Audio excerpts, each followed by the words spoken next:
You know what I mean? Got Jack's house. Nothing better than that. First of all, we have a Zach for Zach. 3 weeks in a row he was hosting. So a big Zach for Zach. Really, your house has a lot of berachot and a lot of classes, a lot of Torah. So you also have big zechut. There's also a huge zechut for the baby because Torah in the house was all for washing out for the kid. So that's a huge, huge thing that we have to know. And of course, for the parents, for Jack, thank you for opening your house, the spread, the food, and everything. You know, it's not such a simple thing that Jack's doing right now. Opening his house also last minute. In this situation, last minute. And it comes from a good heart. You know what I mean? He has a good heart. So thank you, Jack, for opening your house. Zach Baruch to you also. Alright, so let's start. I always like to break the ice. You know what I mean? I give a little break the ice. I like to start with a story. How about a chant? We love the boys. You can chant soon. Take a shot of the whiskey, then you chant after. Mark loves the chant. Alright, we'll give a story. I always start with a story, that way you get the feeling. Once you get the feeling, you start slowing down into it. So, there's a famous story. Like in the 70s, there was a court case in America. There's a huge, argument going on. It was called Roe versus Wade. I'm not a political scientist analyst, but I just know that's the case. It's called Roe versus Wade, and the case was about. Hey. We just made it, Harry. Skateboard parking is in the kitchen. Get him a scotch.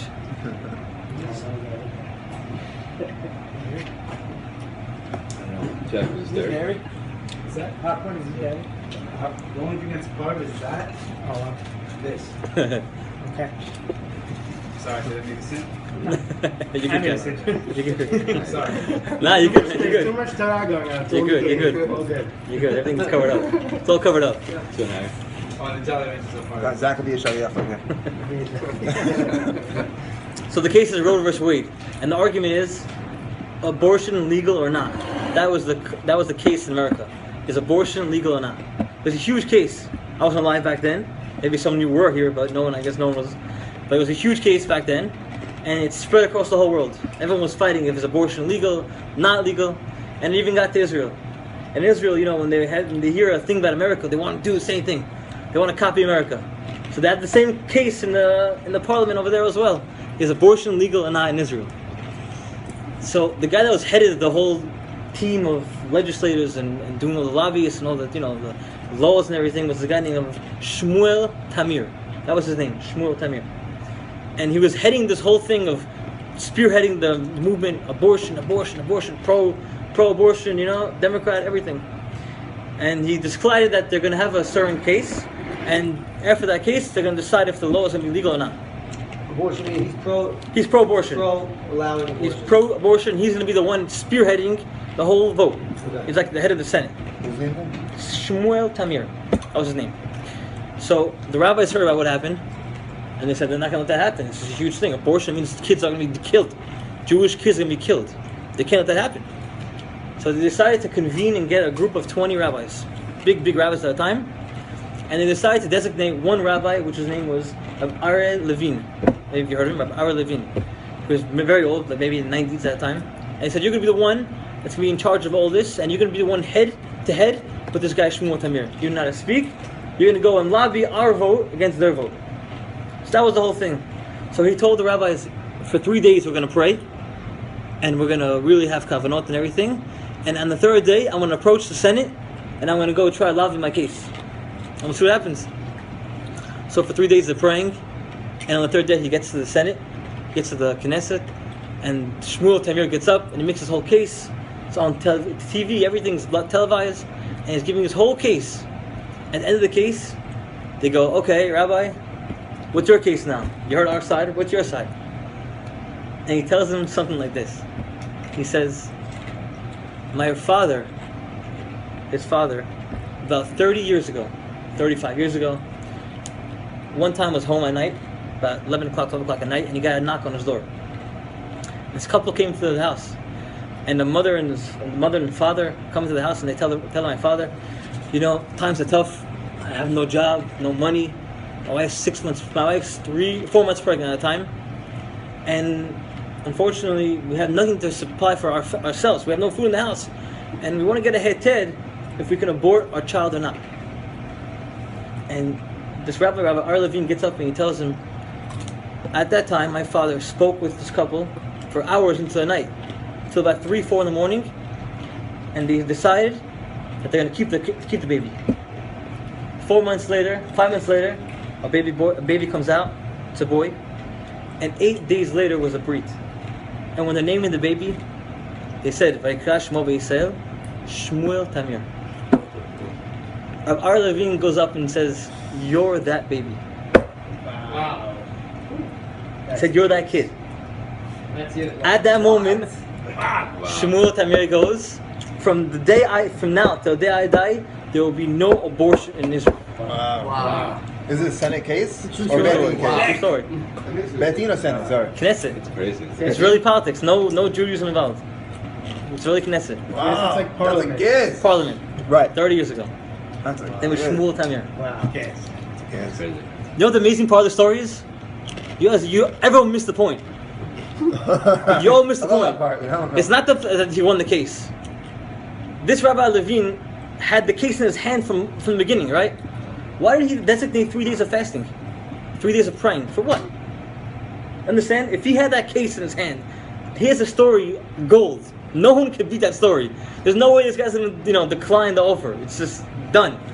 But he designated 3 days of praying. Because he didn't rely on himself. He didn't rely on his own connection. He didn't rely on his strength. He didn't rely on his own personal story. We're going to pray to Hashem. After we pray to Hashem, I'll use my little, knitch that I have.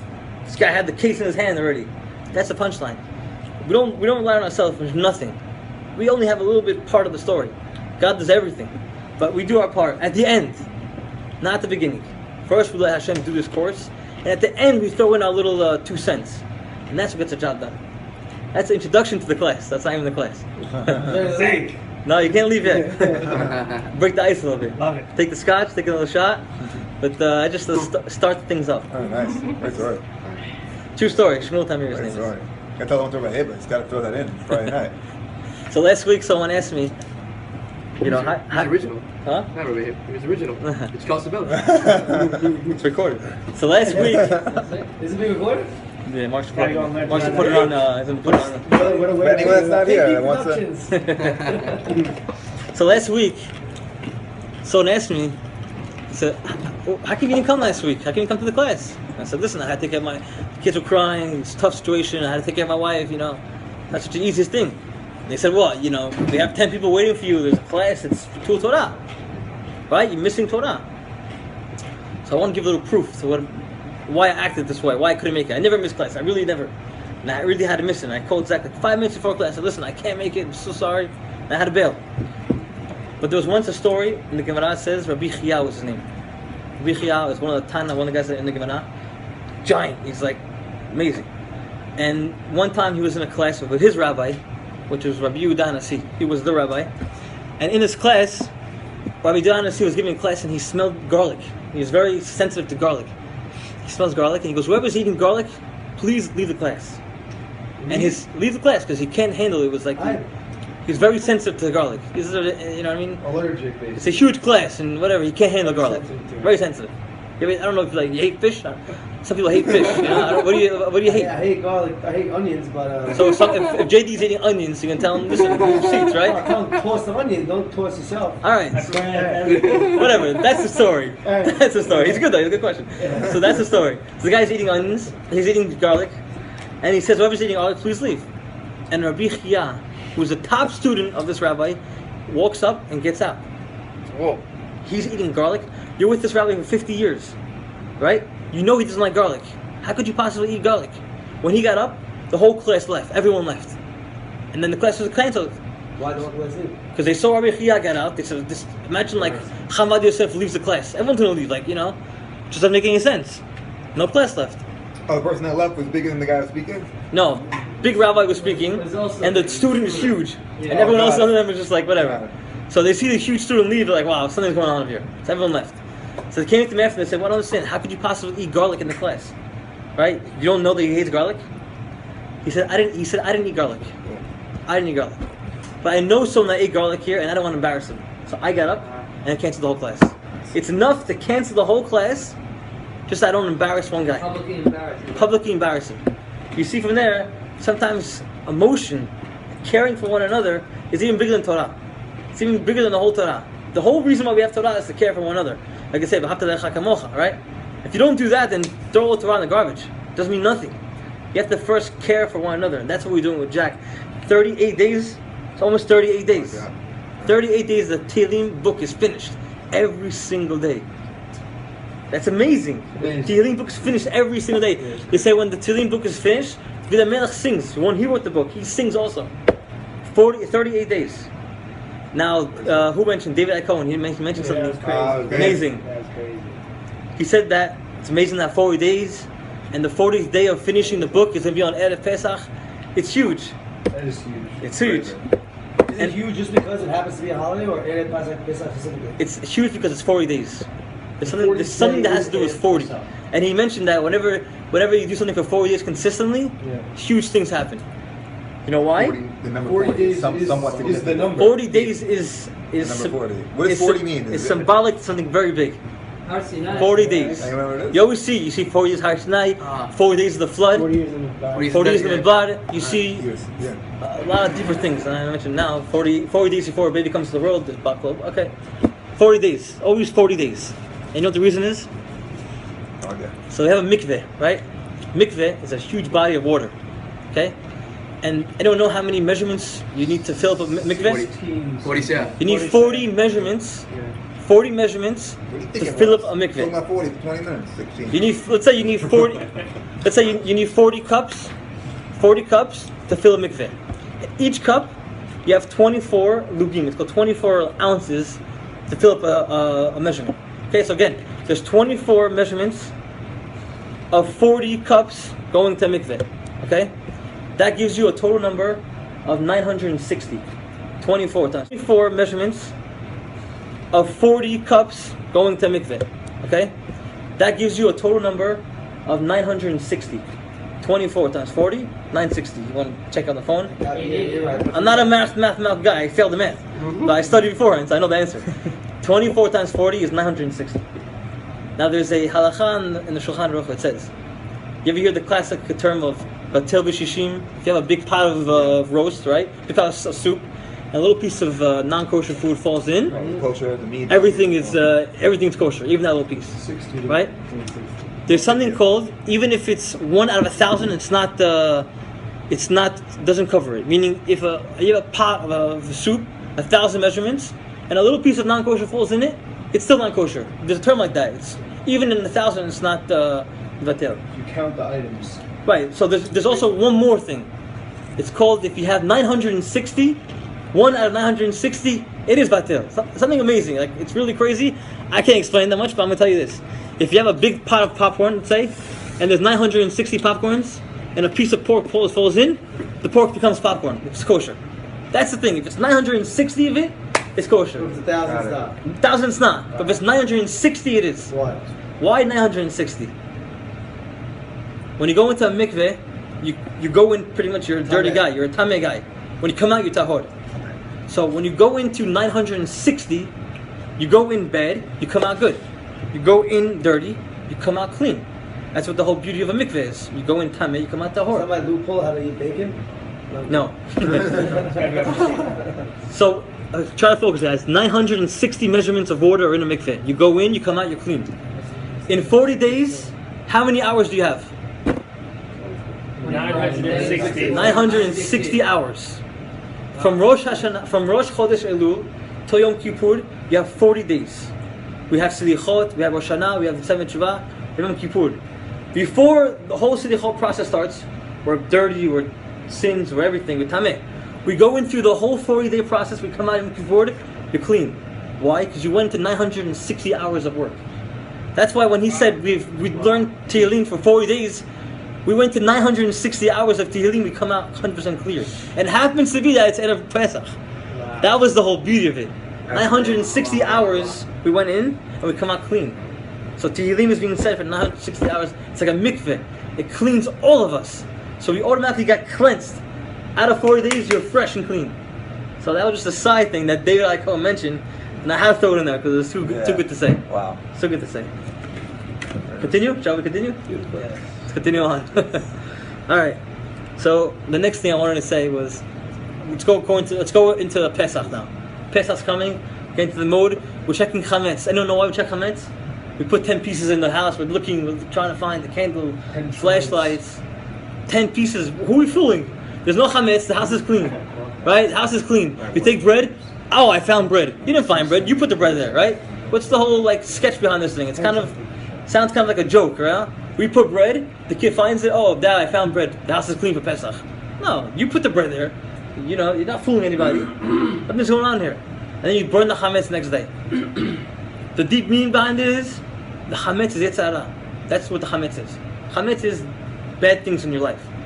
When you check for chametz, you're checking for the stuff in your heart that's bad. You have bad feelings, you have bad thoughts, you have bad temptations, desires. When you clean the chametz, you're cleaning your heart. And when you burn the chametz, you burn all that garbage out. And when you're in Pesach, that's why they said you're free. Because you don't have that bad stuff anymore. When you check the chametz, think about it. You're checking for things in yourself. Not just checking the house. Checking things in your house. That means if there's something that's tough for you, like tefillin, or wake up in the morning, or eating kosher, or whatever it is, girls, whatever it is, try to clean whatever you can. When you check chametz, you check for whatever you can do in yourself, and make sure you clean whatever you can. And if you didn't clean it, you say kol chamira. Everything that I didn't find or I can't find is like dust. So really, you clean your whole self out. When you come to Pesach, you're really clean. You should know that you're really, really cleaned.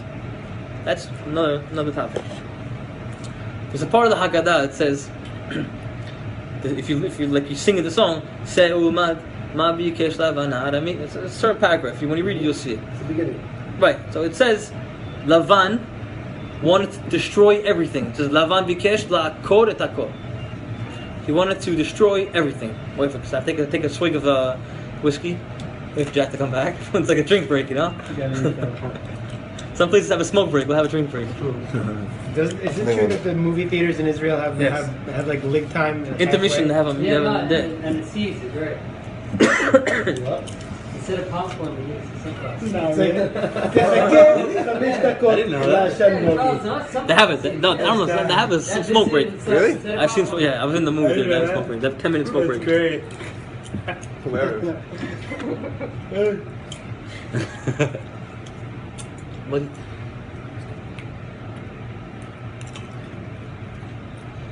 this one was The crazy 40 1,000 then. minus 960 is 40. Is there any significance there? Oh, wow. could be. Wow. Could be. You're going backwards. Just all over Nice. here. Again, I'm not a mathematical man. So Charles, me and membership? What? Me Yeah, we 1,000 failed minus everything. 40. I failed everything. 1,000 minus 40 is Exactly. 960. 960 is 40. But what is it? What is it, Charles? You got a 6. Pedic Shia, you say 4 days, you're good. 40. Again. 4 days. That's the power of it. 960, everything. 40 Shia Shirim, all that stuff. I can't believe no one else noticed it. For what? There's like diamond 10 different worlds that you're connected And used to there. blind us. But again, that's all She used to blind us. all different worlds. I don't even know that stuff. There's 10 different worlds. 10 plagues. 10 plays, 10, yeah, there's a bunch of That's different what ones. it Ten's was. also a number. Yeah. 10 month club. Also, we checked because of Esther, right? She checked even when the Jews were like. There's a lot of different opinions. Tons of it. There is one like that. The whole story of Pesach happened there. Number 10. It has to be. There is. I told you, there's 10 different ones. plagues, 10 commandments. 10 extra things that I've shown through and after you built. There's also 7, there's 10 different alamot. Yeah, 10 different worlds, right? Levels. Asiyab, yeah, all that stuff. Let's stick to our topic right now. We can't go too far. We're gonna lose it. I would be like, wait, so how could I let it be a number? You gotta get a calculator. What's the gematria of CED? Yeah, I agree with the Big Bang Commander. You have a phone, Ten too, day over could have there. been also at a Pesach. This one I made for him, so I want to make sure it's what it is. Yeah, I want to make sure You know what I'm saying? Nah, it wasn't one of those. 495. Alright, so I'll come back to it. 495 times 2? yeah. 405 yud. I'll come back to it. So there's four elements in this world. The Arizal says, again, we're getting into deep stuff right now. Guys, we're getting into some deep stuff right now. So try to. Oh, it's 5. You guys fine or no? We're good with that? Okay. Yeah, but I'll leave it. 2 units, that's 20. It's 420. There's 4 elements in the world. Earth, No. earth, wind, water, and fire, right? Esh, Ruach, Mayim, Afar. 4 elements. Everyone knows the 4 elements, right? There's a big band called 4 elements. So each element corresponds to a certain type of trait, right? So Mayim, water. Hold up. Just come back? Yeah. Nice. This one is a huge, this is sort of bomb. He's gonna go crazy. He might even host again next week, so I never know. Come back? Yeah, it's yeah. Alright, so It's 4 elements. before the 4 elements, so we'll go back to the topic. Good. Jack, good? Alright, so we said that Lavan had a meal, he wanted to destroy the whole nation. Lavan bikesh la'kor et hakol. Huge question. When do we see that Lavan wanted to destroy the whole nation? Never really see that.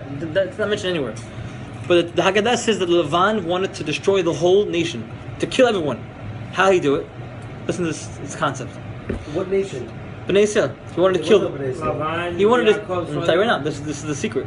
He wanted to destroy everything before it even happened. How?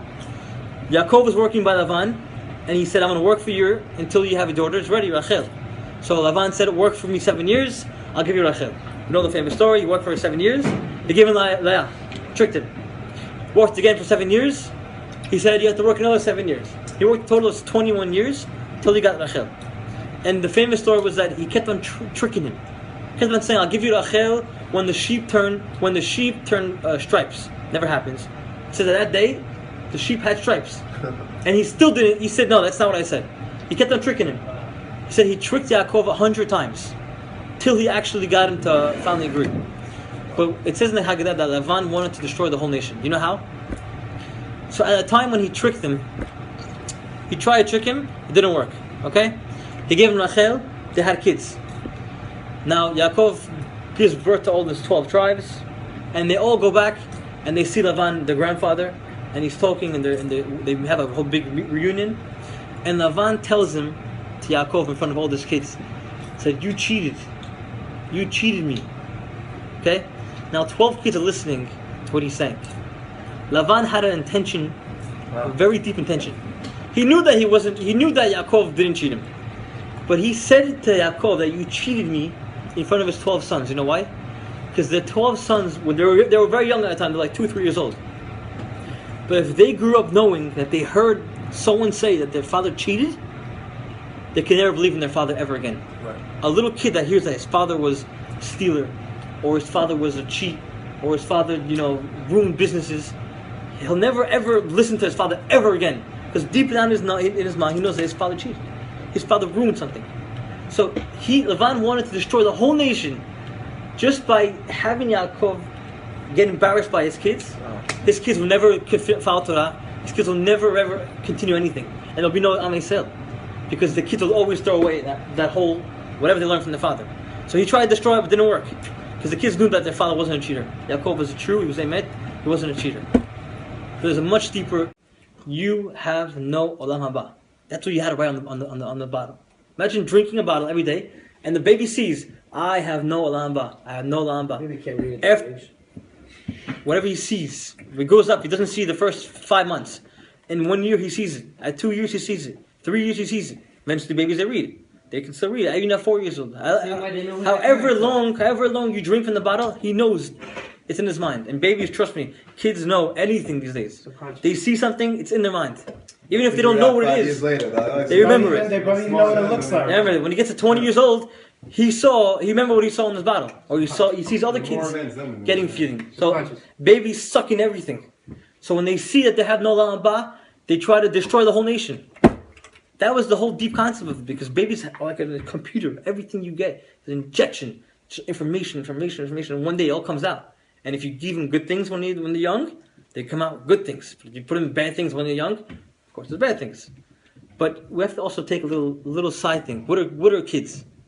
I want to say this because I think everyone here is appropriate. But what is a kid? When I heard this, it changed my whole life.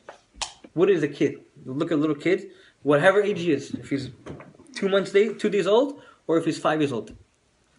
A kid is something totally different than what we even expect. And this story is going to prove it. There was once a famous machloket between a bus driver and a matron. And what? A matron, the guy, the assistant, okay, on the bus. And every day they're having a fight. Whose job is it to take the kid from the house and put him on the bus. That was the fight. That was a job. That was a fight. The guy that's driving the bus, like, listen, man, I'm driving the whole day. I just push the thing, open the door. You have to get out, get the kid, and put him on the bus. That's your job. And the guy on the matron saying, no, my job is to make sure everyone on the bus is sitting down, seatbelt, fastened. That's my job. I'm not going off the bus. Big machloket. So they went to a big rabbi called Hacham Ben Sion Avashul. And they go there and they say, what do we do? And he looks at them, he's like, what? This is the argument you're having? He said, I would be surprised if I heard a different argument. I figured you should be both fighting on what? Who gets the kid? Who has the opportunity to take the kid? So look at him, what do you mean? What's the big thing about taking the kid? Listen to it. If you really internalize what I'm going to say, you're going to change your whole life. He tells the bus driver, you're driving the bus. Okay? And you, the matron, you have kids on the bus. The bus itself is an Aron HaKodesh. It's an ark. The kids are Sefer Torahs. When you go get the kid from the house, take a kid, take out the Sefer Torah, you kiss him, you open the doors on the bus, you put him in. You have a zechut of carrying the Torah and putting him into the ark every day. And you, the bus driver, you open that little door, you have pticha. Every day you have pticha. The children are Sefer Torahs. When you clean a kid, you're cleaning a Sefer Torah. Everything about a kid is a Sefer Torah. It's all holy. Nothing about it is impure. It's holiness. It's just a Sefer Torah. So when you see kids, you should know that they're a Sefer Torah. It's nothing else at all. That's why when I see a kid, you look at it, you just kiss him. Because it's pure. Who could you not kiss a kid? Kids are pure, 100% pure. They're the cleanest thing in the world. A kid, a kid, a little kid. Doesn't do anything wrong to anybody. You kiss him. Sefer Torah. If we know that, your whole life will change.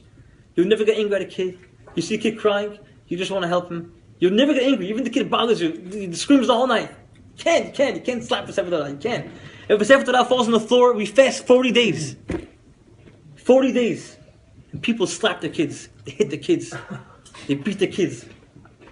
People beat their kids. Not slap. Sometimes you have to give a slap in the butt. You have to give a slap in the foot. Listen, you have sometimes. Beat the kids and they punish the kids in certain dumb ways. Lock the kids in the bathroom. Go sit there for 3 hours. What kind of thing is that? You have to act with the kid in a certain way where he knows himself that he's a holy thing. He'll grow up and he'll keep himself holy. And treat other people holy. Of course. When you treat a kid holy, then look at a man. It's a part of it. It's a longer Sefer Torah. That's why when you keep when you respect each one each different individually, you're fulfilling the whole. You're filling the whole Torah Kula. You're filling the whole Torah, and that's why the Rabbi Akiva, his students died, because they didn't have that aspect of taking care of another. They learned all the Torah in the world, but they all died because they didn't have derech eretz. They didn't have that aspect of caring for another. Like we mentioned, the story of the first story we said, right? The guys care for another, right? What was the story we said in the beginning? The reason why we care for each other, that's the whole Inan of Pesach. We just make sure everyone does what we can, have emotion. That's why Rabbi Chia, at the time, he got up in the class and he left. Because he couldn't embarrass somebody in class. Even if the whole Torah is coming out, I can't embarrass someone in class. You should know that Rabbi Chia was a huge rabbi. And his rabbi, Rabbi Yehuda, wrote the whole Mishnah, okay? It says that in his class, Rabbi Yehuda, he had a special student. I don't know who his student was. Take a guess. Yes, sure. It's the same time. I know. It's the same time. Also the Tana. In Rabbi Yehuda's class, Eliyahu Navi would come and sit in his class. Wow. He would come and sit in his class and learn in his class. Not just come and teach him. He would sit in the class and Rabbi Yehuda would teach him. It says that one day, Rabbi Yehuda was giving a class and Eliyahu Navi came late. And he says, "No, Eliyahu Navi, why'd you come late to the class?" He's telling Eliyahu Navi, "Why'd you come late to the class?" And he said, "I'm sorry, today I came late because I had to do something very, very important." And he said, "What? What'd you have to do so important?" He said, "Today, I have a special job. Every day, I go to Abraham, I wake him up, I rinse his hands, and I put him back to sleep. I go to Yaakov, I rinse his hands, put him back to sleep. I go to Yitzchak, I rinse his hands, put him back to sleep. That's my job. I'm their shamash." So Yehuda says, "Okay, so why don't you just wake them up at the same time, wash all their hands, and put them back to sleep?" He says, No, if I do that, the world will end. I can't do that. Each one has to be separate time.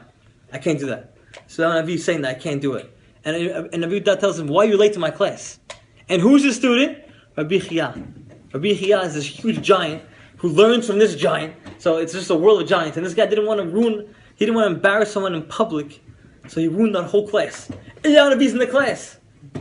He's in that class. And they canceled it. Because he didn't want to embarrass the guy that's eating garlic. How much you have to be appreciative of the other person's feelings. Sometimes when you go somebody, we embarrass somebody. We say something small, but embarrass somebody. And inside, it hurts them. So how many times do you get embarrassed? And you don't say anything. You're in a group of friends, whatever, and someone's something, and they hit somebody in that certain spot. And you just turn white, and you go home, and you really get embarrassed. At that time, it says that whatever the guy embarrassed you, all his mitzvot go to you. You should be happy, because everything goes to you. You know why you turn white? Because all the blood left your face. And all the red is like done. So I understand when you embarrass somebody, it's like you killed him. You took all the blood away from his face. He went white, no blood anymore. You killed him. It's finished. We have to be really, really, really careful on what we do with each other, how we handle each other. But this is an example. First of all, a huge credit to Mark Savag. Every day he's out there, he's hosting the chat. Everybody, really. Admins the chat. So the Tehillim book is finishing with his zechut. So the way we all care for Jack and we care for everyone that's in the chat, and it's really amazing. Because I know if it happened to anyone else, he would do the same thing for us. Absolutely. And they say friends are not measured in times of happiness. Because at a wedding, everyone's there dancing. But when times are tough, who's there? Right? It's 15 people in the room that are there right now. That's a huge thing. And Jack had the class in his house. We're just like, wow. You know what I mean? It's amazing, man. It's amazing. It's really, really amazing. The babies can get 100% for the Rufah Shalama. No doubt about it. This is huge. All the Torah is going right there. Amen. Amen. Amen. Amen. And also, everyone that we spoke about, of course, Rufah Shalama. But that's just a couple of things that we spoke about. I have some time to go on or no? Yeah. Check. Anyone time checking or no? It's an hour. No time checking. What time is it? Okay. Started 9:55. Okay, we started a little bit late, so we have some time. So on the same aspect of caring for one another, a couple of stories about a great person that lived in our time. His name was Rav Shlomo Zalman Auerbach. Maybe no one heard of him, but huge rabbi. In fact, the place where we lived in Israel was called Ramat Shlomo. It's named after him. That was the city. And this rabbi was a huge rabbi. And how he started was a huge story also. When he was a little kid, he was in school, like in 5th grade. And the rabbi at the time said, whoever answers the question, I'm going to give you candy, chocolate. And this kid, not X-Lax, I don't know if you know that. Back in the day they had that, I don't know. But he was giving chocolate all the time. And the kid, and this little boy, he answered all the questions. He was a genius, he answered all the questions. And he told the rabbi, listen, I don't want chocolate. I want dinero. I want money. I want money. And he asked him, every time he asked the question, I want money. Kind of strange. Smart kid, religious kid, we want money. It's kind of strange. So he came to me after the class and he said, I don't understand you. I'm giving chocolate to everybody in the class, and all you're asking for is money. I don't know, that greedy for money? So he tells him, no, Rabbi, I need money. So he gave him money that day. He gave him the money. And he followed the kid home. He wanted to see what this kid's going to do with this money. And this little kid takes this bag of money, and he's walking. Make sure no one's behind him. And he goes into the store, and he comes out with this bag, black plastic bag. And who comes around the block? Rabbi. Followed him, caught him. I finally find out what he's doing with his money. I want to find out what he's doing. And he stops this little boy and he says, what's the story? What are you doing with the money that I always give you? You always ask for money, and I always give you chocolate, you don't want it, you always take money. What'd you buy? Open the bag now, I want to see it. He was very embarrassed, he didn't want to open the bag. He said, open the bag. The kid opens the bag. He's a 6-year-old boy. He's in 5th grade. No, 4th grade. He opens the bag, and he pulls out a hearing aid. A hearing aid. So the rabbi goes, what's a hearing aid for? You hear perfectly. He says, my mother can't afford to get a hearing aid, she can't hear. I asked for money. So I don't want chocolate. I want to save money so I can buy my mother a hearing aid. 5-year-old boy is caring about his mom hearing. That boy became Rav Shlomo Zalman Auerbach because he cared for one another. If you care for your mom at that age, you're going to be the biggest guy in the world. That same rabbi, you know how he started becoming a rabbi? They invited him to speak at a huge event. And they said, at this event, you have to answer every question that the kids ask you. You give a class for 3 hours. After the class, any student that asks you a question, you have to answer it. And if you miss one question, you lost the job. That was the interview to become the chief rabbi of the school, Rosh Yeshiva. And he gave the class 3 hours, and he answered every single question that the students had. But one guy had a question, an amazing question. And the rabbi said, I don't know. He said, I don't know. It's greatness. Not everyone could do that. The president of the United States, when he gets up there and they ask him, the world is attacking, Iran's blowing up, what are we doing? Oh, I don't know. Maybe the guy's going to shoot him on the spot. You know what I mean? Like, imagine the president saying, I don't know. It doesn't make any sense. But if he says, I don't know, I need my chief of staff to give him advice, that's called a leader. Sometimes you have to know how to say, I don't know. And Rashi, sometimes, he says, Eni Yodea. He mentions in his thing, I don't know. Because Rashi knows that's what greatness is about. It's not always having an answer. It's not always about having an answer. Which you know, in the professors and teachers in the secular world, there's nothing like that. There's no possible thing that there's no answer. God forbid, yeah. There's nothing like that. There's nothing like that. In Christianity, ask a question, there has to be an answer. Even if it's a wrong answer, you know what I mean? There's going to be an answer. Because they don't have that concept of there's no answer. In Judaism, sometimes it's good. You don't know the answer. You don't know the answer, it's good that way. Keep not knowing the answer. Because there's a lot of things that we don't know about, and it's better that we don't know about it. Because when you start knowing that we know nothing, then you start knowing that we know something. Again, when you know that you know nothing, that's when you know something. Because in order to really, really go higher and higher, you have to know that I'm nothing right now. That's what matzah is. Matzah, how you make matzah? Bang it, flat. You bang it. And if it goes up, it's chametz. You can't rise. No gava, no ego. Bang it. Flying yourself down. Chametz, flying yourself down. We bang it as much as you can. And matzah is flat. No gava at all. No ego, nothing. It's got to be really very, very thin. And that goes to the next subject. Anyone know why we eat matzah? The real reason. Don't tell me why they don't have enough time to make matzah enough mitzvah. That's just a side third grade answer. It doesn't stale. Doesn't it stale? Is that a fact? Yeah, it is. Yeah? Nice. It doesn't go bad. But why we eat it on Pesach though? No, because they were going into the desert for so long. But on Pesach, we're supposed to be kings, right? And when we lean. So if we're leading, why are we eating poor man's bread? Why are we eating matzah? We should eat lafas. We should eat really steaks. Jack Kassab should open the grill and give 40 ounces prime rib. Right? Why are we eating matzah? There was once a shepherd, a very, very smart shepherd, genius. And he was so smart that the king said, I want to take you from being a shepherd and come make you like viceroy of my kingdom. A shepherd is a huge promotion. From a shepherd to the viceroy of the kingdom. And every day before he went to work, in the kingdom, he would go in his house. He had this little room on the back, downstairs, a little small room. You go open there, open the door, look, and close the door, and go to work. Every day you do the same thing. And the servants in the kingdom, in the palace, would watch this guy, see what he does. He's a genius. They want to find out what he's doing. And they told the king, I think this guy is stealing from you. I think he's so smart that he has some kind of technique where he steals from you and he hides in the day in the little room and he makes sure it's there every day. I think he's stealing from you. So he said, okay, go check out to see what he's doing. So they go see what he's doing and they see the same thing. Goes in the morning before he goes to work, opens the door, looks at it, everything cool, closes it, goes to work. The king comes the next day and wants to see for himself. Is he a Jewish guy? No, it's a regular parable. It's not a true story. So the king comes to this guy's house and he sees the guy. Sees what he's doing, open the door, he looks at it, and he closes it. Because open the door, tell me what's in the door right now. I hear that you're stealing from me, and I'm very suspicious. You're very smart. I know you have some kind of mindset. What's the story over here? What's going on? He tells the king, I worked for you so many years, devoted. I'm loyal. I'm not going to steal from you. What am I going to steal from you for? You want to know what's inside? I'll open the door. Nothing to show you. And he takes him to the room, and he opens the door. And what does he see inside? A stick and a jacket. That's all he sees. The king looks at him. What's the whole situation here? He says, every day before I go to work, I work in the palace. Every day before I go to work, I look at the stick that I used to work with in the shepherd and my jacket that I used to wear, and it reminds me of where I used to be.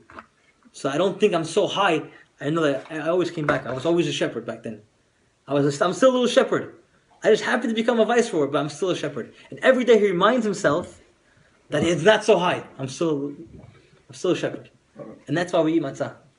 Because we remind ourselves that we used to be slaves. Now we're kings. But once upon a time we were slaves. Beautiful. That's why we look at the matzah. Lower yourself down. Matzah, flatten yourself down.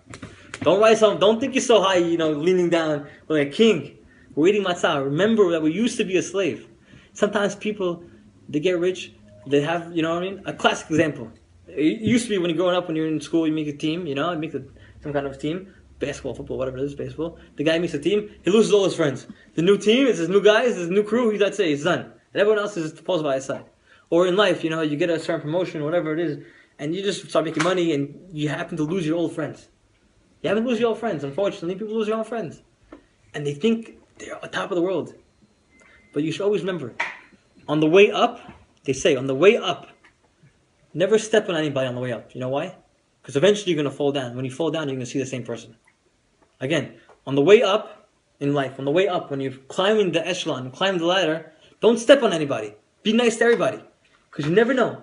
One day when you fall from your high level, whatever it is, sometimes you lose business, whatever it is, sometimes, you end up, on the way down, you see the same person that's coming up. And if you stepped on him when you're on the way up, he's going to laugh at you and say, I told you so, right? But if you were on the way down and you helped him out when you were up, he's going to help you back up.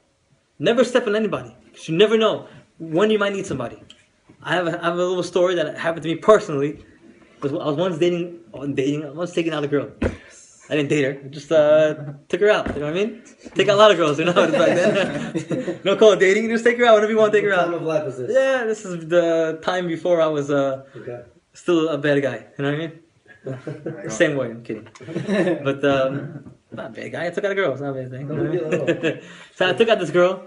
And take her out whenever I want, you know what I mean? And never really made anything out of it. I just took her out, you know what I mean? And when times were done, that's it. Fell by the side, and I continued my life. And I kind of hurt her feelings, I guess, because I think she thought I was going to marry her, but I wasn't going to marry her. So I guess her bubble was popped. But, I'm not sure, lucky guy, whatever. Whatever it is, she got hurt. A few years later, I'm renting a store. And the landlord of the store is this girl's father. Alright, I went to a different location. And I went to a different store. And it's the father's brother. Whenever you go in life, the person you made fun of or you screwed in the back in the past, eventually you're going to have to see him. And when you see him, you get fried, you know what I mean? You get grilled. So make sure you keep good relations with everybody. And 100%, don't lose your friends. Look at this amazing night we have. All the friends, all the guys.